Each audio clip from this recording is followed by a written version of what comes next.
It's a sport that you're supposed to be respectful of in terms of the history and the integrity of the sport. And you're out there cheating. Yeah, the fans are going to give you a hard time. So what are you going to go into the crowd and fight them like you're Meta World Peace at the, Malice in the Palace? I mean, the guy has just lost all fans. The guy's own family doesn't like him. He doesn't have friends on tour, really.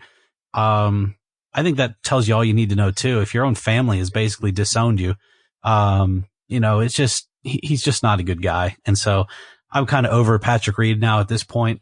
I was glad the Americans squeaked out a win in the President's Cup. I loved watching Tiger go 3-0. Loved him winning as a player captain. I think that's great for the Tiger legacy. But man, I wasn't rooting for Patrick Reed in any of his matches. No, he makes it really hard to root for him. I mean, he had that Masters win, then all those stories came out and you're like, gosh, this guy, I think he really wants to wear the black hat of golf. Like, he wants to be a villain. Yeah. And he's never done anything to change that. And then AB, kind of the same way, Eric. It's like he just wants now to be hated.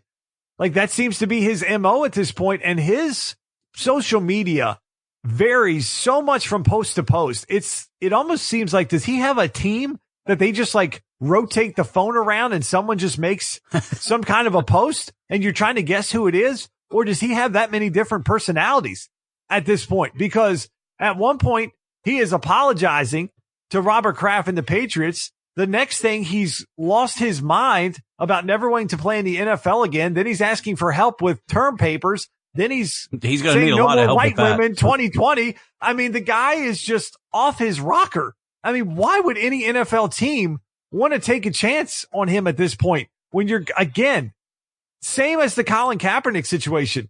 Why do you want that kind of distraction in your locker room? And he's a guy that we know still has talent, and yet nobody wants to put him on their team because he is a ticking time bomb at this point. Yeah. And it's just, when is it going to explode and how bad is it going to be? That seems to be where we're at with him.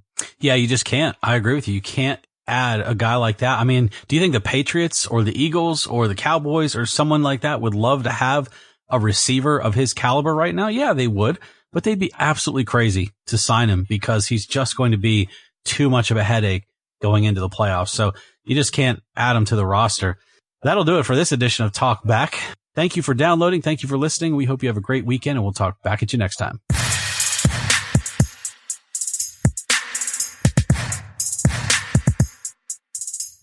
Thank you for listening to this episode of Talk Back. Staying current on sports is our #1 goal, so we drop a new episode each Thursday at 10 a.m. Eastern Standard Time on Apple Podcasts, Stitcher, or the podcatcher of your choice. For more info about the show, to meet the hosts, or to partner with us on future episodes, please visit TalkBackFanTalk.com. We really enjoy hearing your take on the world of sports, even when you disagree. After all, this show is dedicated to you, the fans. So get direct access to us on Twitter using @TalkBackJustin and @TalkBackEric. Check out our corporate feed on Twitter and Instagram using the handle @TalkBackFanTalk. We hope you have a great week. We'll talk back at you next time.